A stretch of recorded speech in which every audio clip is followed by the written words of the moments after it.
Hey, I'm Rob Patz. Hey, I'm Jason Webb. Today it is Thrive with Rob and Jason. We made it another Wednesday, Rob. We did, and how about the Motor City Ah, Kitties? oh man, Detroit you guys taking picked it care up of last night. Houston. The cheaters. Just there's something about that.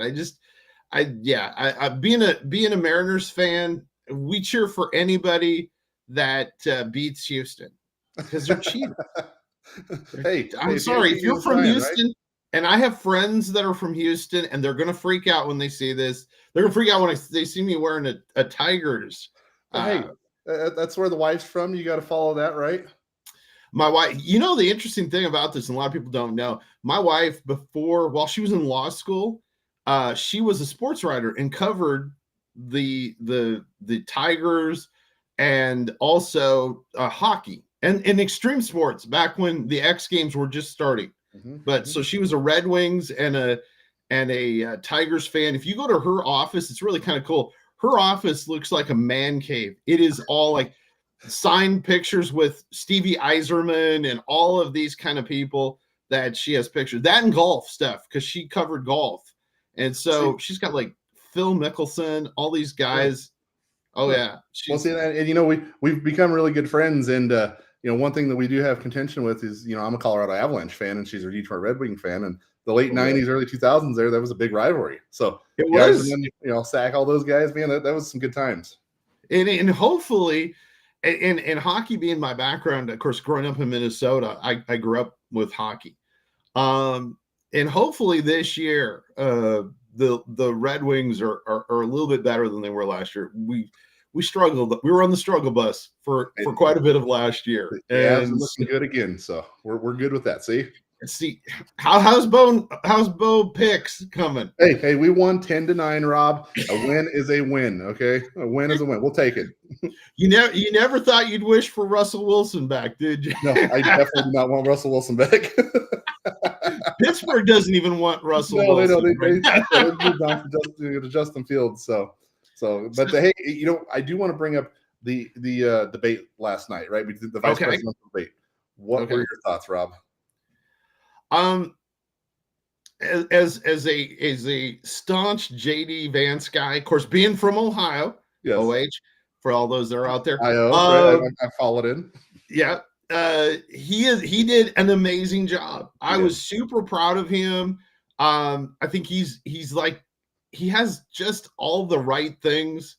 Mm-hmm. When you look at a guy, and we could talk about this sometime, and I think it'd be fun. But you look at guys that are presidential, mm-hmm. and he just has it. I like DeSantis. I did. I was a DeSantis guy. But man, head to head, JD Vance is like head and shoulders above him.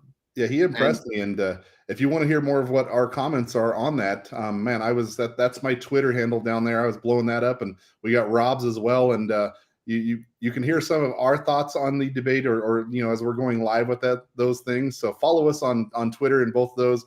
Maybe you don't want to hear. It's up to you, but it's definitely unvarnished. It's a lot different over there.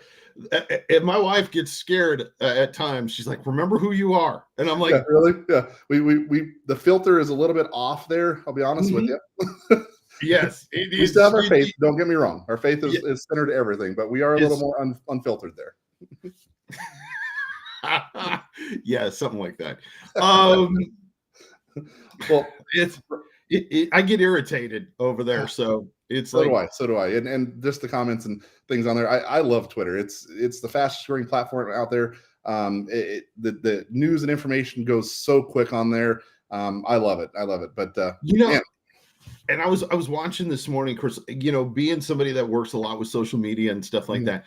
So X now is #1 app. Not only the #1 app now for usage, they're also the #1 source that people say they get their news from, which I think is really interesting. And from a journalistic background, it makes me sad that really mainstream media has fallen apart, because when I started my career in that world, I was super proud of what I did. And now and you and I talk about it. I'll mention friends that work for CNN or for Fox or stuff. And I get sad about where that has all gone. Even what are quote unquote conservative outlets are Yes. terrible. Nope, I agree, Rob. I agree. And man, well, you know what? We do have two guests on today, Rob. I know we've kind of changed some things up here, and I am We're super, changing the super format up. excited about our guests today. If you're okay with that, I'll introduce our first guest. You all right with that? Yes. Well, let's Yes. do it. Our first guest is a lady by the name of Kylie. She is a motivational speaker, podcast guest, development She's coach. a ghost? Man, you've done so many things, Kylie. Like you're incredible. We've got to know each other over the last few weeks. With what you're doing with Yana, you know, you are never alone. And I want you to talk about this stuff. So tell me about you. Tell the audience about you. Wow, what an introduction. Thank you so much. Yeah, so I am an emotional development and leadership coach, founder of Yana. God really put it on my heart to start a podcast. It's called The Line, which is launching. I'm super excited. It's launching on November 4th.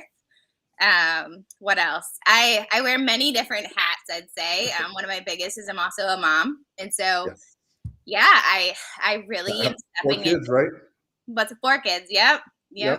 So and what are the age ranges? I know, but the audience does not know. Yeah. So my oldest is 20. And then I have a 13, 10, and going to be 3-year-old. So I didn't know you could have a kid at 10 years old. What's up? I did not know you could have a kid at 10 years old. You do not look that old. Oh, thank you. Right? Yeah. Well, this is that is amazing, and what you're doing with Yana, which means you are never alone. You're basing that, and it's rooted in Isaiah 61, right? Yes. So God really put that in my heart. Really, Yana has been something that has been, I believe, God preparing me my whole life for. And so I'm so excited to be stepping into this season. It's a little bit of like pinch me moment. I shouldn't say a little bit, a lot of it of pinch me moments. You know, I feel like we all go through pains and tribulations and things, you know, and it's for a purpose. And my purpose is really to set the captives free. You know, a lot of people walk around with wounds and things that they can't overcome. I experienced that myself and really didn't know how to get over that. And it wasn't until I really, about 4 years ago, really found my identity in Christ again that I was able to start stepping into who he's calling me to be. And, you know, I know what it's like to be that person suffering and struggling and feeling alone. And so I never want anyone else to feel that way. And I do truly believe that when I was going through the hard times that I was, God was there with me, getting me through that. And I kept telling him, you know, just get me through this and I will turn around and I will bring every single person in this world that I can with me. And so here we are. Amazing. Yeah. Bringing beauty from ashes, you know, and I know you've told me a few stories about how you created Yana or why you created Yana. Is there a personal story that really kind of that hit that foundation that you want to dive into? Yeah. So, you know, I've always been prophetic most of my life. I've really like had God, you know, in my life, but didn't really understand when I was younger. But I remember, you know, I grew up in a pretty troubled childhood, and I would run away and go on this wood pile, and I would talk to God and write in my journal. And I remember him telling me, you know, you're going to go through a lot of really hard things, and one day in your life, it's going to make sense. One day it's all going to come together. And so, you know, I skip forward just really fast version, but, you know, I ended up running away from home around 13 years old. And one of my best friends invited me to go to church. And so I went to church, and that's really where I invited Jesus into my life. You know, it made sense to me, you know, all of these times that I was talking to God, and I never really had that knowledge and understanding of who he was. And so, you know, that's really where it rooted in me. And, you know, there's a long story after that, and, you know, lots of tribulations that I went through. And, you know, I went through a lot of really, really hard things. And as you get to know me and my story unfolds, you know, I'll share more of those pieces, but I don't know if we have enough time today. No, there'll definitely be some places we can do that. You know, we're going to kick up a QR code here where people can find more information from you and, you know, really get in contact with you. I want to really dive into your podcast that you're building up. It's called The Line, right? Yep. And it's about transformative conversations. You already have some guests lined up with this, and some really big guests. This is incredible what you've already built. Talk about that a little bit. So, you know, that goes back to my childhood too. I used to always watch Oprah, and, you know, I don't watch Oprah anymore, but that's always stuck with me, just that interviewing. And I knew that was in my heart to really have people use their voice and tell their stories. There's something very powerful in that, you know, and to have people understand that they are not alone in what they're going through too. Our testimonies are the biggest helper. And so God really put that on my heart.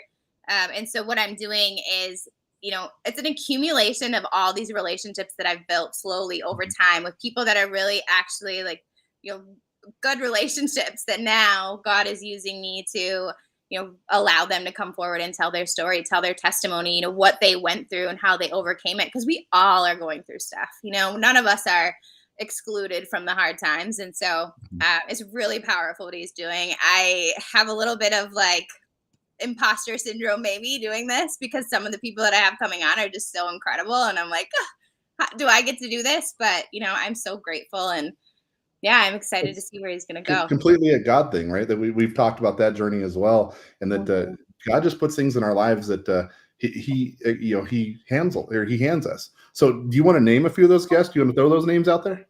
Yeah. So I have Don Welch, who is he's an American rapper, but also he has such a powerful testimony. And, he has some strong beliefs. He has some podcasts and things out there too. I also have one of my best friends is actually coming on. She's a mentor and she really leads a lot of moms in homeschooling and things. And she's going to actually be interviewing me. So I'm able to tell my story. I have a video out. So if you guys could go onto my profile and check it out. I made this incredible video, but I also have, nutrition coaches coming on. I have another country singer that's in the works of coming on right now. He has some questions yet. So yesterday we were talking about that. But anyways, well, you have a Grammy nominee, right? Name them all, but you have a Grammy nominee. I heard you told me about. Yeah, and so really, like, it's like a pinch me. Like, God, I can't believe that all this is happening. So it's amazing. So your work focuses on helping people rise above personal struggles, trauma, different things. You went through a lot of these things yourself. For those people who are feeling lost or stuck in their circumstances, what advice and steps would you suggest for them to begin their journey towards healing and transformation? Yeah, I think it really starts with first the desire and the want to change. We have to be at a place where we really want it, because if we don't, and we're on the fence, you're never really going to step forward in it. So I would say first it starts with you. For me, that was a surrender to Jesus. Two, I would put myself in a situation to really have active change, really step into the things, not just say you're going to do them. For me, that looked like really developing a plan, setting goals, and I believe that it's really important to have community. For me, that was an amazing part of my transformation, was having the right people around me. And in Yana, we really are providing that. We're offering people that safe place to have people and mentors that they can come to and talk to. And so whatever that looks like for you, of course, we would love to have as many people come as possible, but if you have, people around you that you can lean into and really have that, those hard conversations and those truthful conversations, that's super helpful. But I would say first and foremost, you have to want it and you have to want to be there. Yep, completely. Well, I highly recommend our audience check out Kylie's page, check out what she's got with her podcast coming. You're going to see a lot more of Kylie as things progress, because we're going to be bringing on Kylie within our network and some other things that we have going. Her story, the way she's helping people, it's incredible, guys. Throw that QR code up there again so people can find her one more time. You can find her on Facebook, Instagram, YouTube. There's many different ways that you can get with her on that. But Kylie, it's great getting to know you, work with you, see what you're doing and helping people. I am so happy to have you on the show. So thank you so much. Thank you so much, Jason. I'm so grateful for you. Total God story too. We'll have to share that sometime. Yes, we definitely will. And in terms of how you're praying, a message just came across that I have no idea why I sent the message. Well, we do, right? It's all God. Yep. But man, incredible stuff. Thank you so much, Kylie. Thank you. Rob's sitting in the background here. Jump on here, Rob. Let's talk about Thanks, Kylie, so much for being with us. What did you want me to pop up? We got to pop up the QR code one more time. Let everybody catch it. Perfect. Thanks, Kylie, so much. Thanks, guys. Rob, what are your thoughts of Kylie? Oh, I love that. Her ministry is awesome. Super excited. I actually just met her yesterday, and so that was kind of neat. I was over here enjoying that while I was doing the stuff behind the scenes. Really impressed with her. Yes. And we're excited. We're going to be working with her on some stuff, as Jason mentioned, and we're excited to have her part of what we're doing. And so, Well, anyway, she's the hey, this epitome- next one, this she's next the guy, epitome of Strive, right? With what we're doing. So yep. yeah, this next guest, this next guest, I am super, super excited, Rob.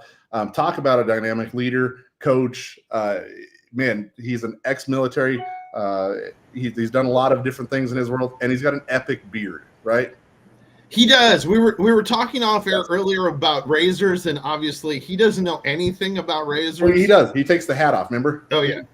We're not doing that on air. We don't have the right lighting for that. Yes, but Eric Springer, you are an incredible gentleman. You know, we've talked for the last couple months with what you've done in all of your roles within the military life. Touch on that. Touch what you're doing with the admired leadership. Man, so great to have you on the show. Yeah, it's great to be here, Jason. Thanks so much for the invitation, and appreciate the comments on the beard. Quick funny story there is most guys, a lot of times we're shaved unless we were deployed. We would be shaved, and so most guys didn't know it was red, right? And so I kept that as a surprise for many years until people saw that, and then there was some shocked faces when I let this grow out. So obviously a person of faith, husband, father, and retired Colonel, Air Force, and out of the Special Operations Unit here in MacDill Air Force Base, Tampa, Florida, where I'm living right now. And in the executive coach with Admired Leadership, which is a leadership firm that works all over the world. We have people from Hong Kong all the way to Europe. And I get to make better leaders and better teams. And while I'm not doing that, I'm the assistant wrestling coach for the local high school here, and get to pour into the community that way too. Well, we talk about God stories a lot, and one of the stories that really resonated with me when I started to get to know you was actually how you came about Admired Leadership from the retirement of the Air Force, right? Yeah, absolutely.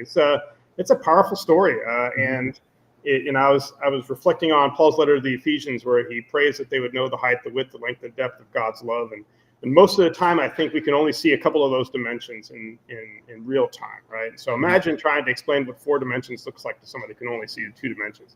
But I can have faith in those next steps because of looking at the height, width, length, and depth that happened behind me and brought me to where I am. And part of that is this story. So I came out, I was leaving the military. I went through a fellowship with an organization called the Honor Foundation, which is a Navy SEAL Foundation nonprofit that helps people in special operations find their next chapter. And they do all the things that you would normally expect in terms of resume writing, elevator pitch, mock interviews, and those kind of things. But they did something that was super consequential for me. And I actually use this as an executive coach to this day because it helps you really understand at a deeper level the people that you're working with. And essentially it's a thought project that consisted of 5 categories, which are important at any point in your life. And specifically, though, when you're going through a career pivot, and they were location being important to you for one reason or another, loving what you do, having a deep, abiding, purpose-filled mission connection with the work, and thirdly would be loving who you do it with, the sense of belonging and group identity you have with the people that you're with. Fourth would be your degree of work-life harmony, including obviously your degree of autonomy, flexibility, adaptability, ownership, those kind of things. And lastly, your degree of compensation. And the exercise was this: you can only pick 3. Mm-hmm. And since this is a bunch of special operator types, whenever you would pick 3, they would take the 2 things you didn't pick and throw them in your face as if they didn't matter to you at all, right? Yeah.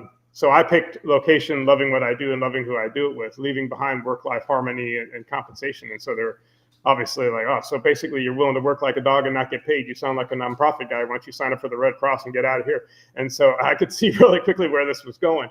But the genius of that exercise is it forces you to ask and answer for yourself, what are the things you won't compromise?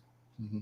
And why specifically at this confluence of time and space are those the things that you won't give up? And so I had to think hard through that. And mainly because of my previous career, I had to move my daughter twice in high school. And I saw a little too late how traumatic that was. For a young lady at that time. And she's obviously doing great now. She's a senior at the University of Miami. Awesome. But at that time, it was hard. And so I was adamant I was not going to move my son, who's a junior in high school right now. And so to use a shooting term, it immediately tightened up my shot group. I went from a guy that could go anywhere and do anything. I think I counted up when I was leaving the military, I had operated in 61 different countries. Wow. Those 24 and a half years. Mm-hmm. And so I have literally been to Timbuktu and seen the hippos in the Niger River. And so when people here in Tampa would say, well, what can you do? And I'd say, well, anything. And I learned really quickly that nobody knows what to do with somebody who can do anything, right? People want to hear, generally speaking, I'm a this that wants to go there and do that. And I didn't have any of those answers. So this helped me kind of narrow that scope and say, hey, it's got to be Tampa Bay or remote because I'm not moving my son. And so people would say, hey, there's this really cool thing in Austin or someplace. Like, hey, don't say another word. Just stop right there because you're going to distract me and pull me off target. So that was the first targeting circle for me. And then the second one was just being overcome with this sense of this real need of leadership in our country, in our society, our culture, our government, our corporations, families even. And I said, look, I've led from a group team of 4 to thousands, and I need to move this needle in some way, shape, or form. I feel led and convicted of that. And obviously, I believe in doing it with small, highly performing teams that have a great sense of belonging and connection to each other. Mm-hmm. None of that got me admired leadership, by the way, but it helped me to see the opportunity when it presented itself that it was in line with these things that I was being called to do. And so then the last piece that goes overlaid on top of this is you have to allow serendipity and allow providence to happen, and you have to be out there enough and engaged enough to allow that to happen. And essentially, I kind of went to a point where I said, I'm not gonna say no, right? When something comes up, I want to meet these people. I'm gonna talk to this person. I'm gonna let myself be led. And my son comes home from middle school at the time, says, hey, I want to go to a baseball game with my buddy and his dad. Tampa Bay Tarpons is a minor league affiliate for the Yankees that plays down here in Tampa. Let's go. Preseason game, nothing but us and the scouts. Boys are running around catching foul balls, and me and the other dad are sitting there, having a beverage and talking about life. And he knew I was in the military, so he started asking me about leadership. And I'm one of those guys that likes to read the Stoics, so I was talking about Marcus Aurelius and Cicero and Seneca, and he starts talking about Epictetus and Heraclitus and Herodotus. And I was like, okay, this is the weirdest way for a couple of guys to get a baseball game. It's talking about people, dead philosophers. But we became friends, and he's the co-managing partner of the firm I'm with. So amazing, completely a God thing. Yep. He's the only other person from Tampa in my firm. Really, and you were looking for it just all made sense, right? All those pieces were put together. In a lot of conversations that we've had about the leadership side, you talk about emotional intelligence, adaptability. How it's crucial in leadership. A lot of these different things. Let's talk about the leadership piece of this and really how you guys go about this in coaching leadership. Yeah, so the genesis between Admired Leadership is essentially years ago. The firm's been around for 38 years, but we were doing some research in an oil company at the time, and they asked us to find their most effective leaders, and so it struck us that most, and I would say this bears out to reality today, is that most leaders out there are focused on results. They're looking at your quarterly returns, your metrics, all these kind of things that they define success by. And then there's a smaller subset of people that are focused on followership, great teams, and building that kind of cohesiveness between people. And then there's this tiny, tiny subset of people that build great teams that get results, and which is the objective, right? Great leaders that can do both things. And in a certain sense, the results they get are kind of eyes on but hands off, because they've built this team that is just as hungry for the effectiveness that they're trying to achieve. And when we were looking at those people and then when we were interviewing people, they kept on being called, well, I admire them for this, or I admire them for that, or I really admire this quality that they have. And that word kept on coming up. And so we started referring to them as admired leaders. And essentially at that point, we started looking at what are these things that the best leaders in the world actually do, that across all national boundaries, all cultural orientations, all those kind of things. And we essentially identified the behaviors that these leaders bring. And so that's what we work on. We have a very behavioral approach to how we develop leaders. There's a lot of great principles out there, and there are a lot of great principled leaders that will say, well, it's important that you do this or you do that. And then most people will say, well, how do I actually do that? So, they may say, for example, hey, you need to over communicate as a leader. great, I believe in it. How do I actually do that? And we'll show you how you do it. We'll show you, show up every day and do this very specific thing. And that leads to over communicating. Show up every day, and this leads to this kind of cohesiveness that you're looking for in your team. And how long have you been with Admired Leadership now? 3 years. Amazing. 3 amazing years. And to be honest with you, I don't feel like I'm working. That's the best part, right? You get, it's again that God thing that puts you in the right position, the right place, right time, everything, right? It's all those pieces putting together. So I want to get to this, where for those looking to grow personally and professionally, what advice would you give them, to cultivate emotional resilience and develop a compassionate leadership style? They need to check out that QR code right there as well. But talk about that. Yeah, so I think the main thing that I would have people focus on, there's a lot of things that you can focus on when you try to, mostly the overwhelming paradigm in leadership development is one of individual differences, understanding yourself very well, understanding your proclivities and how you lead. Most of the major indices, people will be familiar probably with Myers-Briggs or Gallup or Hogan or DISC or any one of those things. And all of that is great for self-actualization and for understanding yourself and maybe how a given strength you have, it could be a weakness in a certain area, and how to play to that strength and how to reinforce blind spots. I would say just one piece on top of that is that it's not enough. Really what it comes down to, what effective leadership comes down to, is to what you actually do. Jason, if you were thinking for just a second on think about the best leader that you've ever worked with, observed, studied. And I'm sure you have somebody in mind. Got a few playing sports all my life, all the businesses that I've been a part of and ran. So yes, there's a few in my mind. Yes. Pick anyone and tell me what their personality profile was on any one of those major indices. Well, if we're looking at, like, say, DISC, a lot of, high D driver, a lot of I, the S&C was a little bit lower, but it was still caring and really just pushing people to do their best and be their best. It gives them autonomy. It's not always their way, but it lets people feel like they're pushing. But you're guessing, right? Yeah, I'm guessing. Yeah. You're guessing. You don't know. No. And what you actually know is what they did every day. Yes. You know how they showed up and how they behaved. Yes. And leadership essentially comes down to that. It comes down to what you do. It comes down to your daily behaviors, your routines, and your rituals. And even if you had a proclivity, let's say you were led to be more introverted, you knew to be extroverted in this case. Mm-hmm. And so that's the essence of it, right? Leadership comes down to what you do, and seriously asking yourself, not what do I want people to do, but who do I need to be for them in this particular situation that we find ourselves in. Yeah. And there's power in this realization, right? So self-actualization is important, and on top of that, knowing how you need to show up in every environment and how you need to behave in that environment. Love it. Throw that QR code up there once more time, Rob, so people can find out Admired Leadership. Check out Eric and what they're doing there. It is incredible stuff. If you're executive, anybody looking for leadership coaching, check that out. There you go. It's awesome, man. I was over here inspired to be a better leader during the whole thing. Yeah, Eric, we are so grateful to have you on the show. The gratitude is all mine, Jason, and it's a God thing too, like how I know you, right? So it's amazing how relationships work and how we can pour into each other. Thanks for having me on, guys. God bless, Eric. Awesome, man. Hey, that was a great addition as we kind of changed the format up a little bit. I love that. Yeah, it was really cool. Man, and two great guests today. Two different worlds there, but man, this is Rob. I'm grateful for everything that we get to do and these people that we get to talk to. So this is fun stuff. I'm truly thankful and so fortunate. And Jason, I have a great story of how we met. We'll probably share that at some point. Jason obviously is a connector, and I love that. And man, it's been a great week. You ready for the rest of the week now? I am, Rob, and it's another Wednesday gone. It is.